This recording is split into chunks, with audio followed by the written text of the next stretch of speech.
பழங்காலத்து ராஜா கட்டின கோயில் சிலையே வந்து மிஷினில் பண்ணாமல் கையால் அடித்து அதில் ரத்தம் சிந்தி இந்த ஒரு சிலைக்காக வந்து உயிர் கொடுத்தானோ அதுக்கு பவர் உண்டு. Periyar Maniamai Institute of Science and Technology, Tanjavur. ECE with specialization in AI and ML, IoT, robotics and industrial automation. ஆரம்ப காலத்தில் எல்லா சிவன் கோயிலையும் முருகனை மட்டும்தான் இருந்தது உண்டு. விநாயகர் அதுக்கப்புறம் கற்பனையாக சேர்க்கப்பட்டது. சாமியிலேயே அந்த சாமி வந்து வடக்கத்தில் வந்த சாமி, இந்த முருகன் வந்து தெற்கத்தை ஆளக்கூடியவன், அவன் வடக்கில் ஆளக்கூடியவன் அப்போவே பிரித்ததை இங்கே தலையில் வச்சு கொண்டாடும் போது அந்த ஒரு 7 நாள் மட்டும் ரொம்ப ராஜபோகமாக இருக்காங்க. 27 நட்சத்திரக்காரன்னு போய் முருகனை கும்பிட வச்சுட்டாங்க. உண்மையாக விசாக நட்சத்திரக்காரன் பல பேர் தூங்கிட்டு இருக்கான், மற்றவங்களாம் போயிட்டு இருக்கான். குறிப்பா முருகனை வழிபட்டா எந்த ராசிக்காரங்களுக்கு வந்துட்டு மன நிம்மதி கிடைக்கும்? மேசம், துலாம், விருச்சிகம், கடகம் 18 சித்தர்கள் வந்த இடம் இது. மணிவாசகர் பாடின இடம். அந்த இடத்துல ஒரு முருகன் கோயில் இருக்குது. அவ்வளோ தத்துவமாக இருக்கும். விநாயகர் வழிபாட்டுக்கும் முருகன் வழிபாட்டுக்கும் என்ன வித்தியாசம்? செவ்வாயால் விளைகின்ற துன்பம் அது கேள் செப்புவேன் உதவாதப்பா. மேசராசிக்காரங்க கம்பல்சரி பழனியில் போய் ஒரு நாளாகவும் போய் நின்று உட்காந்து கும்பிட்டு கீழேருந்து மேலே வரைக்கும் நடந்து போய் இங்கே எப்படி கிரிவலம் இருக்குதோ அங்கேயும் கிரிவலம் இருக்குது.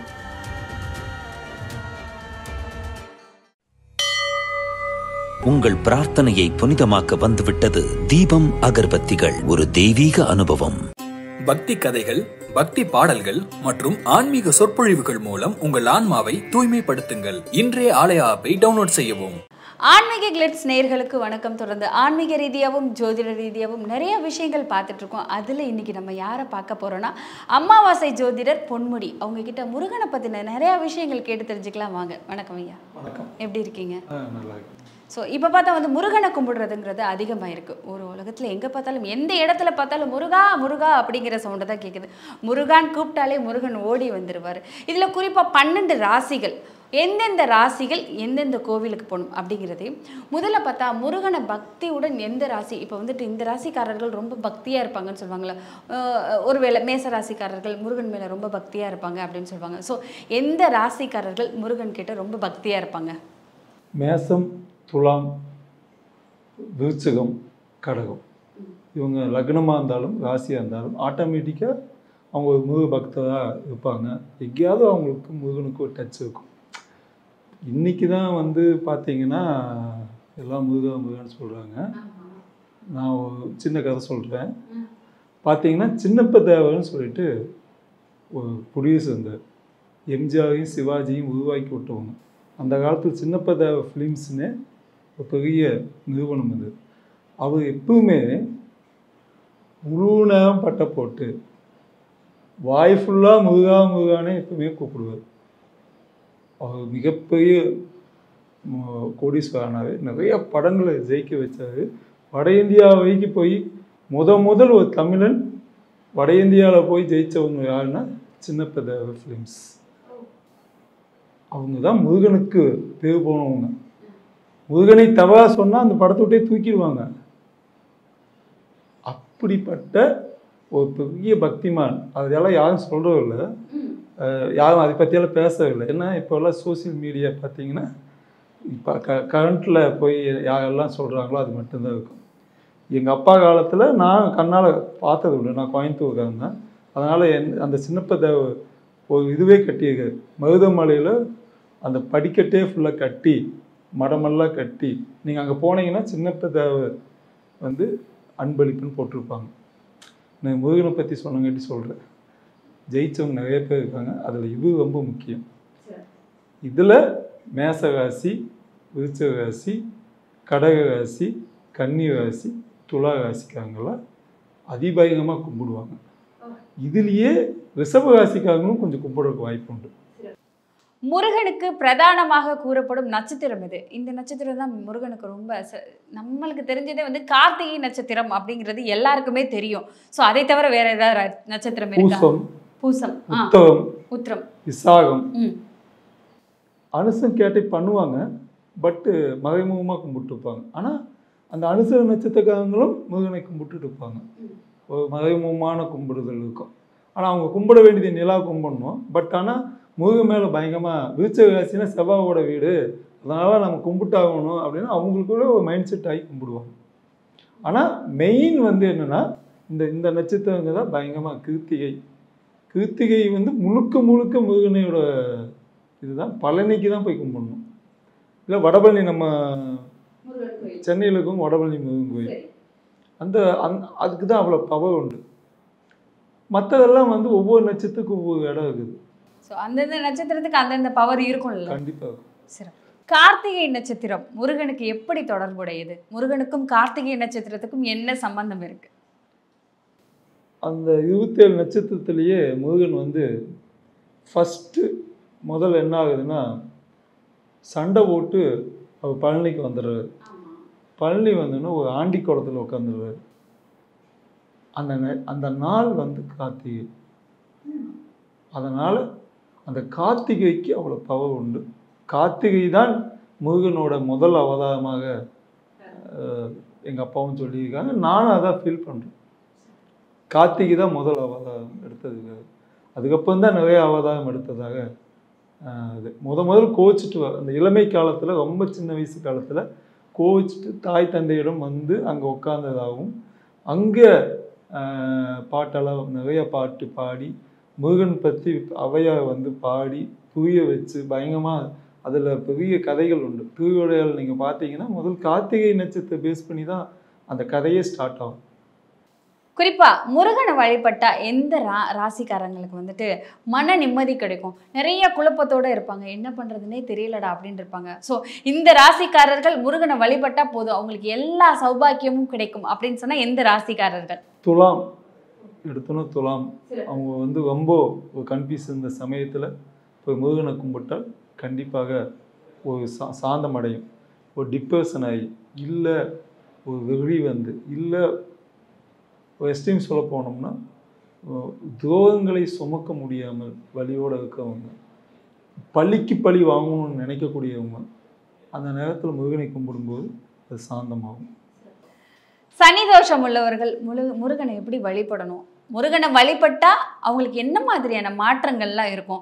சனி தோஷம் உள்ளவர்கள் நிறைய விஷயங்கள் யோசிப்பாங்க. ஐயோ சனி தோஷம் இருக்குது, நம்ம தொட்டதெல்லாம் ஏதாவது ஆயிரும், யார் நம்மளை காப்பாற்ற போகிறா, சனியை போல் கொடுப்பவனும் கிடையாது கெடுப்பவனும் கிடையாது அப்படின்னு நிறையா விஷயங்கள் சொல்லுவாங்க. ஸோ அப்படி இருக்கிறவங்க எப்படி முருகன் கிட்ட பிரார்த்தனை? முதல்ல சனியும் செவ்வாயும் கலந்த வீடாக இருந்து ஒரு ஜாதகத்தில், அது எங்கே வேணாலும் இருக்கலாம், சனியும் செவ்வாயும் இருந்து தோஷம் பெற்று கூட ராகெல்லாம் சேர்ந்ததுன்னா இன்னும் பயங்கரமான அவங்க சட்ட சிக்கல் எல்லாம் மாட்டி கோர்ட்டு வழக்குகளை போகக்கூடிய சூழல் ஏற்படும். அப்போ என்ன பண்ணணும்னா முதல்ல வந்து செய்ய வேண்டியது ஒரு மிகப்பெரிய கோயிலாகணும்.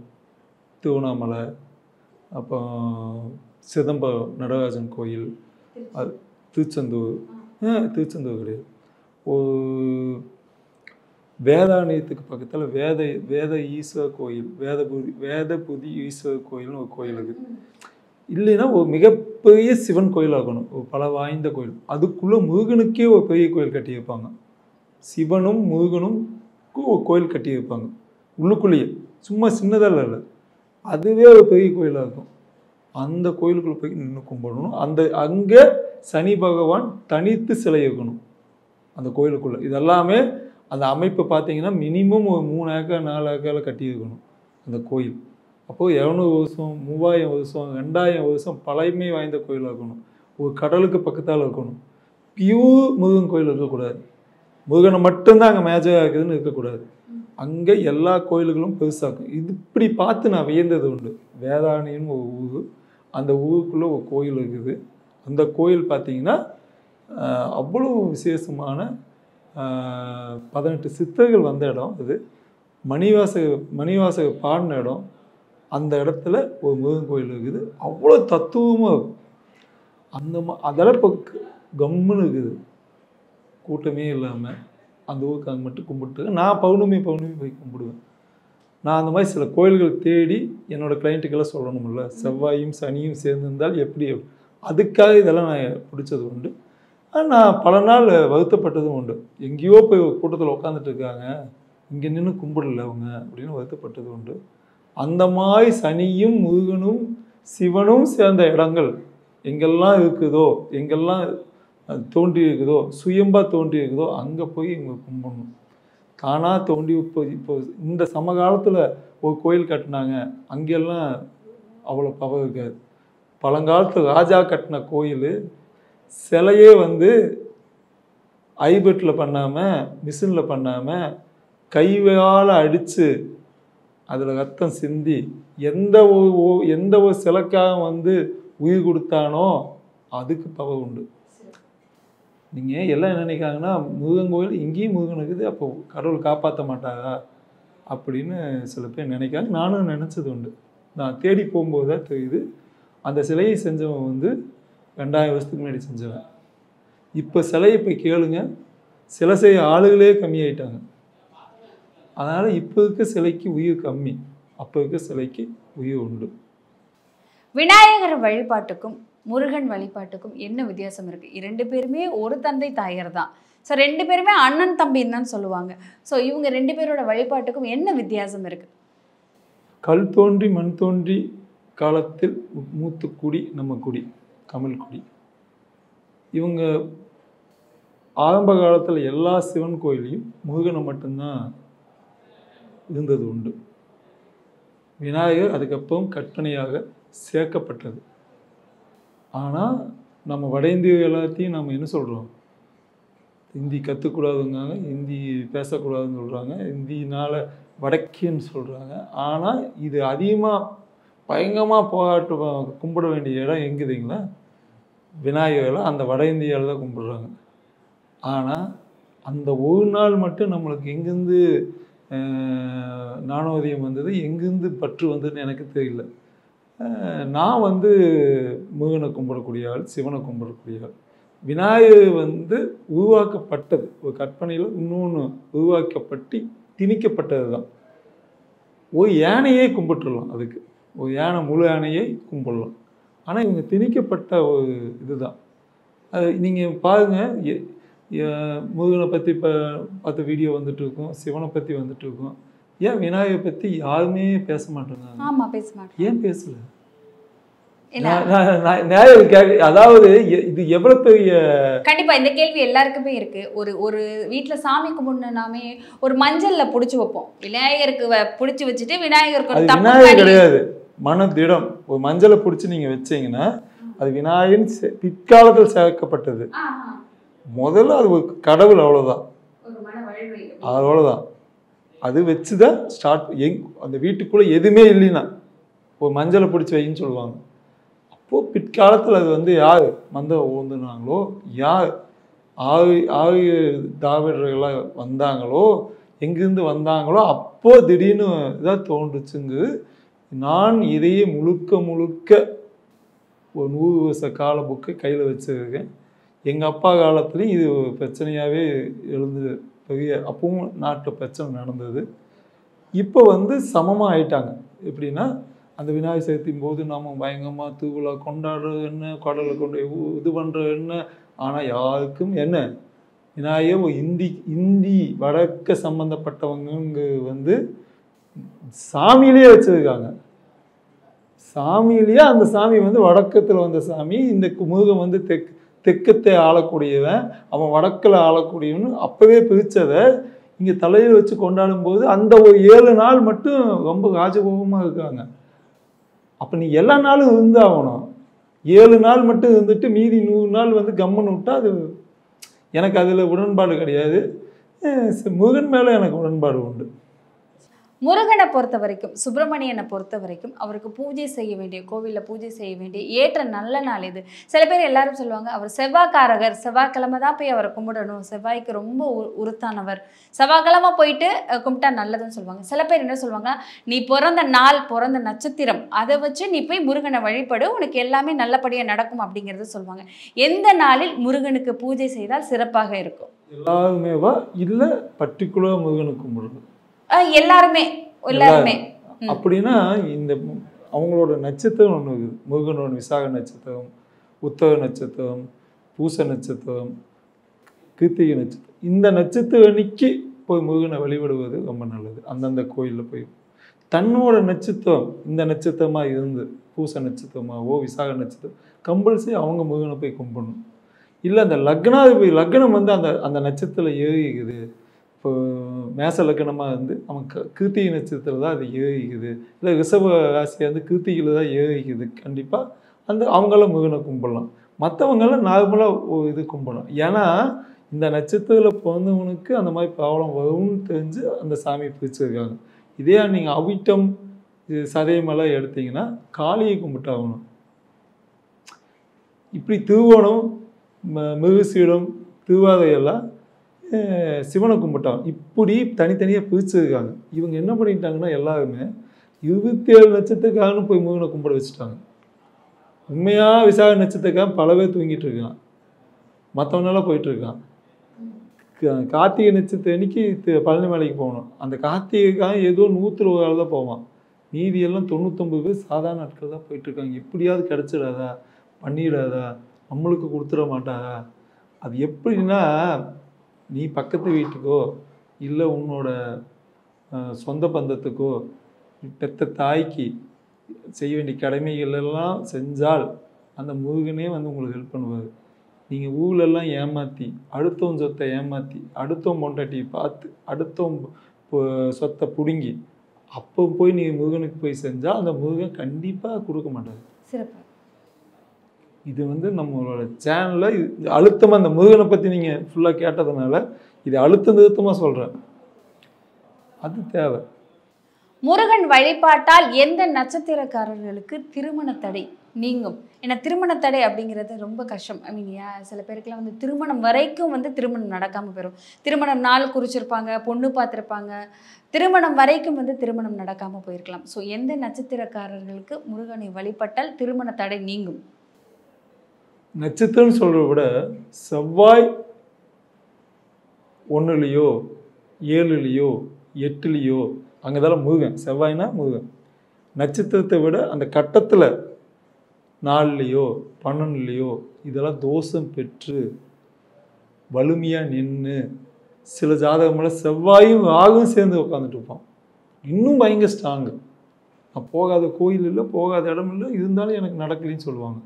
இதெல்லாமே செவ்வாய் தோஷம் பெற்றிருந்தால் கண்டிப்பாக செவ்வாய் சம்பந்தமான அந்த தோஷம் சம்பந்தமான அந்த ஜாதகத்தை சந்தித்து எந்தெந்த கோயிலுக்கு கேட்டால் போகணும். பொதுவாக எல்லா முருகன் கோயிலுக்கு உன்னால் போகவே முடியல, ஒரு முருகனோட ஃபோட்டோ எடுத்து அதில் பாம்பு வச்ச முருகன் பார்த்தீங்கன்னா பாம்பு இருக்கும், மயில் இருக்கும், வேல் இருக்கும். சிலதெல்லாம் அலங்காரமாக இருக்கும், சிலதெல்லாம் முருகன் வந்து ஒரு பாம்பு கடையில் உட்காந்துட்டுப்போ ஒரு மலை பக்கத்தில் உட்காந்துட்டு. மருதமலை பாம்பாட்டி சித்த கோயிலெல்லாம் அது மருதமலை அதுக்கு தான் ஃபேமஸ், தோஷத்தை கழிக்கக்கூடிய இடம். அப்போ அங்கே போகணும். இந்த செவ்வாய் நீசம் அடைஞ்சவங்க, செவ்வாய் தோஷம் அடைஞ்சவங்க, செவ்வாய் லாக் ஆனவங்க, இவங்க இத்தனை இருக்குது அதுக்குள்ளே. ஆல்மோஸ்ட் நான் நிறைய டெய்லி நான் ஒரு 10 ஜாதகம் பார்த்துட்ருக்கேன். அப்படி பல வருஷங்கள் பார்த்துட்ருக்கேன். இப்போ இந்த 2 வருஷமெல்லாம் இதே வேலை. அப்போது என்னென்னா இந்த செவ்வாய் பலம் உள்ளவங்க கண்டிப்பாக அந்த தோஷம் பெற்று அங்கே மோட்சம் அடைஞ்ச சில கோயில் இருக்குது, அந்த கோயிலுக்கு அவங்க போய் தான் ஆகணும். அந்த செவ்வாய் எங்கெல்லாம் இருக்குதுன்னு பார்க்கணும், அதுக்கேற்ற கோயிலுக்கு போகணும். அதனால் நட்சத்திரம் மேலே கணக்கு இல்லை, அந்த இடம்தான் கணக்கு. முருகனோட அறுபடை வீடுகளில் எந்த ராசிக்காரர்கள் எந்தெந்த அறுபடை வீட்டுக்கு போகணும்? குறிப்பாக கன்னி ராசிக்காரர்கள் இந்த அறுபடை வீட்டில் போய் கும்பிட்டா நல்லது, துலாம் ராசிக்காரர்கள் திருச்செந்தூர் போனால் நல்லது. ஸோ சொல்லுவாங்க இந்தந்த ராசிக்காரர்கள் இந்தந்த இடத்துக்கு தான் போகணும் அப்படிங்கிறது ஒரு சில விஷயங்கள் சொல்லுவாங்க. அந்த மாதிரி அறுபடை வீடுகளில் அந்த 12 ராசிக்காரர்கள் எந்தெந்த ராசிக்காரர்கள் எந்தெந்த கோவிலுக்கு போக வேண்டும்? 12 ராசிக்காரும் போக முடியாது. சரி, சனியோட எல்லாரும் தானே சார் போய் அது வந்து உங்களை மாதிரி சோசியல் மீடியா அது ஃபேமஸ் ஆக்கி விட்டதுனால எல்லாருமே போனால் ஏதாவது நடந்துடாதா. நீங்கள் நிறைய பேர்த்தோட பேட்டி எடுத்தீங்கன்னா, எங்களை பேட்டி எடுக்க விட திருச்செந்தூரில் போய் அந்த விடிய உட்காந்து முழிச்சு எல்லாத்தையும் ஒரு தடவை பேட்டி எடுத்தீங்கன்னா, நான் 10 வருஷமாக வந்துட்டுருக்கேன், 2 வருஷமாக வந்துட்டுருக்கேன், எனக்கு எதுவுமே நடக்கலை அப்படிங்கிற பதில் தான் ஒரு 90% இருக்கும். 10% தான் எனக்கு இதெல்லாம் நடந்தது செஞ்சு. அந்த நடந்தது லிஸ்ட் எடுத்து பார்க்கும்போது பார்த்தீங்கன்னா, ஒன்றா அவன் மேசமாக வைப்பான், இல்லை மேச லக்னமாக வைப்பான், விருச்சகமாக வைப்பான், இல்லை துலாமாக வைப்பான், கன்னியாக வைப்பான், கடகமாக வைப்பான். இவங்களுக்கு வேலை செய்யும். இதை ஓப்பனாக சொன்னால் இவங்க மட்டும் போவாங்க. இல்லை குறிப்பாக எந்தெந்த ராசிக்காரர்களுக்கு வேலை செய்யும் சொன்னீங்க? முருகனை போய் வேண்டுங்க. மேசம், மேசம், ரிஷபம், ரிஷபம், விருச்சகம், விருச்சகம், துலாம், துலாம், கன்னி, கன்னி, கடகம். கடகம். இது 6 ராசி தான். அவ்வளோதான். மீதியெல்லாம் சூரியனோட பலமாகவங்க, அடுத்தது சனியோட பலமாகவும் இவங்க போக வேண்டிய இடமே ஆமாம். இது நானே வியந்து போயிருக்கேன். என்ன இப்படி வச்சுருக்காங்க மக்கள்கிட்ட இப்படி திசை திருப்பியிருக்காங்கன்னா அவங்க வியூஸ் வாங்குறதுக்காகவும் அவங்கள காலில் தொட்டு கும்பிட்றதுக்காகவும் அவங்கள இது பண்ணுறதுக்காகவும். இப்போ கும்பராசிக்காங்க கம்பல்சரி அமாவாசை அன்னைக்கு திருவண்ணாமலை தான் போய் ஆகணும். கும்பராசிக்காரர். ஆமாம். அது மாதிரி மேசராசிக்காரங்க கம்பல்சரி பழனியில் போய் ஒரு நாளாவது போய் நின்று உட்காந்து கும்பிட்டு கீழேருந்து மேலே வரைக்கும் நடந்து போய் இங்கே எப்படி கிரிவலம் இருக்குதோ அங்கேயும் கிரிவலம் இருக்குது. அந்த மலையை சுற்றணும். அப்படி இல்லையே, யாரும் பண்ணலையே. செவ்வாய் தோஷம் உள்ளவர்களுக்கு முருகன் வழிபாடு ஏன் சிறந்ததுன்னு சொல்கிறாங்க? செவ்வாய் தோஷம் இருக்கிறவங்க முருகனை வழிபடணும் அப்படின்னு தான் சொல்லுவாங்க. அது என்ன காரணத்துக்காக சொல்கிறாங்க? நல்ல கேள்வி. என்னென்னா முருகனுக்கே 2 தான். ஆனால் அந்த சாமியை கும்பிட்டாதான் கல்யாணம் நடக்கும். இதையும் நான் பல முறை என் தந்தையிடம் கேட்டிருக்கேன். ஏன் இந்த செவ்வாய்க்காக அது போய் கும்பிட்டாதான் தோஷம் உடையுமா? நான் அதெல்லாம் கும்பிட மாட்டேன், நான் ஒரு சிவபக்தன், முருகனால் கும்பிடணும் அவசியம் இல்லை அப்படின்னு நான் ரொம்ப வருஷமாக கும்பிடாமையே இருந்தேன். முருகனை பார்ப்பேன், அவ்வளோதான். இதுக்கெல்லாம் போவாங்க, சிவன் தான் ரொம்ப முக்கியம் அப்படின்னு நினைப்பேன். அப்போ நான் கொஞ்சம் என்னோடய வாலிப வயதை விட கொஞ்சம் எங்கள் அப்பா இறந்துடுறாரு. அதுக்கப்புறம் இந்த உலகம் எனக்கு கற்றுக் கொடுக்க பாடம். அதுக்கப்புறம் நான் இந்த ஜோசியம் பார்த்து இந்த செவ்வாய் தோஷத்துக்கு ஏன் போனாதான் என்ன ஒரு தடவை போய் பார்ப்போமே அப்படின்னு போகும்போது ஒருத்தருக்கு சொல்லலாமே. அப்போ என்ன இடம் இது? ஏன் செவ்வாய்க்கு இவ்வளோ பெரிய பலம்? அப்போ 2 பொண்டாட்டி கல்யாணம். அப்போது அந்த கல்யாணத்தில் ஒரு பிரச்சனை வருது. முருகனுக்கே பெரிய சண்டைகளெல்லாம் வருது. அது செவ்வாயை அவருக்கு பரிகாரமாக மாறுது. அந்த அந்த அந்த அந்த கிரகமே இவருக்கு தத்தெடுத்து ஒவ்வொருத்தரும் ஒவ்வொரு இது போகும்போது இந்த முருகனுக்கு வரும்போது அந்த செவ்வாய் அவன் கோபக்காரன், அவன் சண்டைக்கு போவான், மிகப்பெரிய ஒரு ஆளுமை இருக்கும், பயங்கரமாக வண்டி ஓட்டுவான். இதெல்லாமே செவ்வாயோட இது. அப்போ அங்கே முருகன் தான் நிற்கிறார். அவங்கள வழிவிடும்போது அவங்களுக்கு வரக்கூடிய கஷ்டங்களை அவர் ஏற்றுக்கூடிய பல முறை பல அவதாரம் எடுத்து ஒவ்வொரு அவதாரத்திலையும் ஒவ்வொரு விஷயம் பண்ணியிருக்கார். அப்படி தெய்வானியை கல்யாணம் பண்ணும்போது, வள்ளியை கல்யாணம் பண்ணும்போது ஒரு கதை இருக்குது. அது பெரிய கதை. அந்த கதையை நீங்கள் உள்ளே போய் பார்த்தீங்கன்னா அதில் இந்த செவ்வாய் சம்பந்தமான ஒரு விஷயம். செவ்வாய் தோசைக்காரனுக்கு 2 பொண்டாட்டி, ஆகு தோசம் இருந்தாலும் 2 பொண்டாட்டி. இன்னொரு காலத்தில் செவ்வாய் தோசமா பொண்ணே கொடுக்க மாட்டாங்க. இப்போ தடி குட்டா செவ்வாய் தோசம் இல்லாத ஒரு மாப்பிள்ளை கிடைக்கிறது ரொம்ப கஷ்டமாக இருக்குது. பொண்ணு கிடைக்கிறது கஷ்டமாக இருக்குது.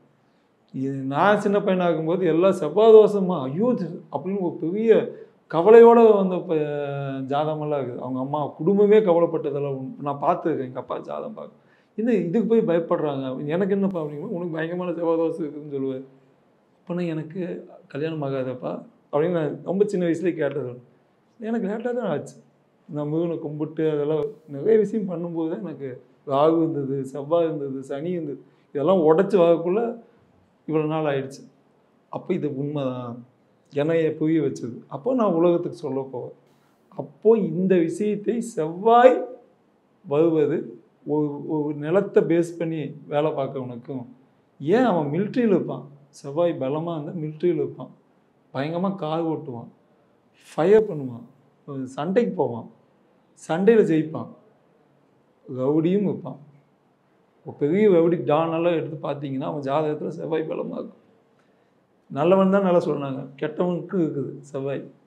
செவ்வாயால் விளைகின்ற துன்பம் அது கேள் செப்புவேன் உதவாதப்பா 1 2 4 7 8 12 இவ்வாதன் வாழ்க்கையில் அனாதை போல படுத்து தூங்குவான்னு சொல்லியிருக்கான். செவ்வாயால் நீ ஆஹா ஓன்னு ஆக மாட்டேன்னு சொன்னதே இல்லை இந்த பாட்டுலேயே. ஆனால் இங்கே என்ன சொல்கிறானுங்கன்னா செவ்வாய் போய் கட்டி பிடிங்க உங்களுக்கு எல்லாம் கொட்டுன்னு சொன்னது மிகப்பெரிய பொய். பாட்டு இப்போ சொல்ல சொல்லுங்கள், எந்த பாட்டில் இருக்குதுன்னு சொல்ல சொல்லுங்கள். செவ்வாயால் விளைகின்ற துன்பம் அது கேள்னு தான் சொல்லியிருக்கான். அங்கேயே முடிஞ்சு போச்சு. நான் இது 100 தடவை எங்கள் அப்பாட்ட கேட்டிருக்கு. என்னப்பா செவ்வாய்னா துன்பம் தாண்டா கொடுப்பான், இன்பம் கொடுத்ததே கிடையாதுடா, அதுக்கே தான் கோயிலுக்கு போக சொல்கிறான். அப்போ இவங்க போகணுன்னு கொட்டுன்னு சொன்னது மிகப்பெரிய பொய். உன்னோட துன்பத்தை போக்கும், உன்னோட பிரச்சனையை தீர்க்கும், நோயை தீர்க்கும், பணம் கொடுக்காது. இதையே அழுத்தமாக என்னால் சொல்ல முடியும். நான் ஏதோ புக்கை படித்து யூடியூப் பார்த்து நான் சொல்ல கிடையாது. இப்போ எங்கிட்ட நிறைய பேர் ஜாதகம் பார்க்கும்போது 10 யூடியூப் பார்த்து அதில் வரக்கூடிய அவன் இதை சொன்னால் இதை எப்படிங்க அப்படின்னு தான் கேட்குறாங்க. அது அப்படி நான் கற்றுக்கல. இது ஜோதிட அலங்கான்னு ஒரு புக்கு இருக்குது. அப்போ எங்கள் அப்பா கொடுத்த சில புக்குகள் இருக்குது. இதெல்லாம் படித்து தான் எங்கள் அப்பா எனக்கு சொல்லி கொடுத்தது. பிளட் ஒன்று இருக்குது, எங்கள் அப்பா ஜோசியர். அதனால் நான் அது என்னால் ஈஸியாக சொல்ல முடியுது. முருகனை வழிபட்டால் எந்த ராசிக்காரர்களுக்கு கல்விங்கிறது ரொம்ப முக்கியம். கல்விக்கும் முருகனுக்கும் சம்பந்தம் இருக்குது அப்படின்னு சொல்லுவாங்க. ஸோ கல்வியில் மேன்மை அடையணும் அப்படின்னா முருகனை வந்து எந்த நாள் யார் போய் வழிபடணும், எப்போ போய் வழிபடணும்? ஓகே, நான் ஒன்று சொன்னால் தப்பாக எடுத்துக்க மாட்டேன். இல்லை. ஓகே, கல்வி மேம்படும் சொன்னது எந்த இதில் வந்தது? எல்லாரும் சொல்கிறது தான் சார். நீங்கள் சொல்கிற மாதிரி சந்தனம் தான் புத்தி கொடுக்கும், செவ்வாய் வீரத்தை தான் கொடுக்கும். அப்போ அங்கே கல்வி கிடையாது, வீரம் தான். ஆமாம். ஆனாலும் ரிஷபராசியில் இருக்கக்கூடிய அங்கே சந்தகனும் செவ்வாயும், அது வீடு சந்தகனோட வீடு. ஆனால் அதுக்குள்ளே 2 பேர் வந்து யாருக்கானா கிருத்திகையும் ரோகிணியும் உட்காந்துட்டு இருக்காங்க. 2 பேருமே பயங்கரமான புத்திசாலி. அப்போ அதில் இருக்கவன் பயங்கர புத்திசாலியாக இருப்பான். கடகத்தில் இருக்கக்கூடிய அந்த பூசம் சந்திரனோட வீட்டில் உட்காந்துட்டு இருக்கான் செவ்வாய். அப்போது அந்த இதுவும் பார்த்தீங்கன்னா அந்த நட்சத்திரமும் நல்லா படிக்கக்கூடிய ஆளாகவும், அறிவுள்ள ஆளாகவும், பயங்கரமாக பேசக்கூடிய ஆளாகவும், பேசாமையே சாதிக்கக்கூடிய ஆளாகவும் இருக்காங்க. பூச நட்சத்திரத்தில் இருந்தவங்க யாருன்னா நம்ம விஜய், நடிகர் விஜய் பூச நட்சத்திரம். புனபூச நட்சத்திரம் வந்து அஜித். 2 பேருமே கடகத்துக்கு உண்டான இதுதான். அப்போ அதெல்லாமே சில நட்சத்திரங்கள் பயங்கரமாக வேலை செய்யும். அப்போ அந்த சந்திரனும் சேர்ந்து இருந்தால் மட்டும்தான் அவன் வந்து பயங்கர அறிவாளியாகவும், உட்கார்ந்த இடத்துலையே கையெழுத்து போட்டால், பச்சைங்கில் கையெழுத்து போட்டால் 10 பேர் நிற்கக்கூடிய ஆளாகவும் மாறுவாங்க. சரி, அப்போ தொழிலுக்கும் முருகனுக்கும் சம்மந்தம் இருக்கா? தொழில் நல்லா வரணும்னா முருகனை வழிபடுறாங்கல்ல? வழிபடலாம், கூட சனியும் பலமாகணும். சனியும் பலமாக இருக்கும். சனி தான் தொழிலை காக்க வைக்கிறது. பயங்கரமாக தொழிலில் 4 இடத்துல தொழில் கட்டுருக்கான், 4 இடத்துல வச்சுருக்கான். சனியும் அவனுக்கு பலமாக்கணும். ஏன் நீங்கள் தொழிலை விட அதிகாரத்துக்கு தான் செவ்வாய். அதே வந்து மெடிக்கல் லைனில் இருக்கவங்களுக்கு செவ்வாய். ஆப்ரேஷன் பயங்கரமாக ஆப்ரேஷன் பண்ணக்கூடியவங்க, நுட்பமாக மூளை அறுவை சிகிச்சை, ஹார்ட்டு வந்து இது பண்ணுறவங்க, கிட்னி, இந்த மாதிரி மேஜரான விஷயமெல்லாம் பார்த்தீங்கன்னா அவங்க செவ்வாய் பலமாக இருக்கும். அவங்க அது வந்து அதுக்குள்ளே அந்த மெடிக்கலுக்குள்ளே ஒரு மெடிக்கல். இப்போ வந்து தோத்துட்டேன், நான் எழுதுனேன், நான் ஃபெயில் ஆகிட்டேன்னு சொல்கிறது வந்து விதியிலேயே உனக்கு அது இருந்தால் தான் உனக்கு கிடைக்கும் மெடிக்கல். விதியிலேயே இல்லாமல் எனக்கு தொங்கி 6 தடவை 7 தடவை நான் வந்தாகணும், நான் ஜெயிச்சாகணும் நின்னால் அது ஜெயிக்கவே முடியாது. ஸோ முருகனை பற்றியும் முருகனை கும்பிடுறதுக்குள்ளே இவ்வளோ விஷயங்கள் இருக்குது. தெரிந்தும் தெரியாமலும் பண்ணுற தப்பு இதுக்கப்புறம் பண்ணக்கூடாது. இவங்க இந்த கோவில் தான் போகணும், இதுக்கு இந்த சாமியை தான் கும்பிடணும், அதுக்கும் 4 நட்சத்திரம் எல்லாமே இருக்குங்கிறது ரொம்ப தெளிவாக சொல்லியிருக்கீங்க. இன்னும் நிறையா விஷயங்கள் மக்களுக்கு சொல்லிகிட்டே இருக்கலாம், தொடர்ந்து பேசலாம். நன்றி. ஆனால் ஒரு விஷயம் சொல்கிறேங்க, இந்த விஷயம் என்னென்னா, நீ எந்த நட்சத்திரம் வேணாலும் இருக்கலாம். நான் இந்த பிரம்ம முகூர்த்தம்னு ஒன்று இருக்குது, 3:45 4:45 அதில் எந்திரிச்சு ஒரு விளக்க பற்ற வச்சு முருகனையே நினச்சி ஒரு பாட்டு பாடினாலோ, இல்லை முருகனையே நினச்சி தியானத்தில் இருந்து நீ கும்பிட்டு டெய்லி பிரச்சனையை சொல்லிகிட்டே வந்தால் உன் பிரச்சனை சால்வ். இவ்வளோ கோயிலுக்கு போகணும் அவசியம் இல்லை, உன் வீடே கோயில். அந்த வீட்டை வந்து நீ சுத்தமாக வச்சுக்கிட்டு, அது சின்ன வீடாக இருந்தாலும் சரி, புதிய வீடு வேணும், ஆடம்பரம் வேணும் தேவையில்லை, குடிசை வீடாக இருந்தாலும் நீ ஒரு நெய் விளக்கு பற்ற வச்சு நீ கும்பிடும்போது அது உனக்கு வேலை செய்யும். இது எழுதப்படாத விதி. Periyar Maniamai Institute of Science and Technology, Tanjavur. ECE with specialization in AI and ML, IoT, robotics and industrial automation. உங்கள் பிரார்த்தனையை புனிதமாக்க வந்துவிட்டது தீபம் அகர்பத்திகள். ஒரு தெய்வீக அனுபவம்.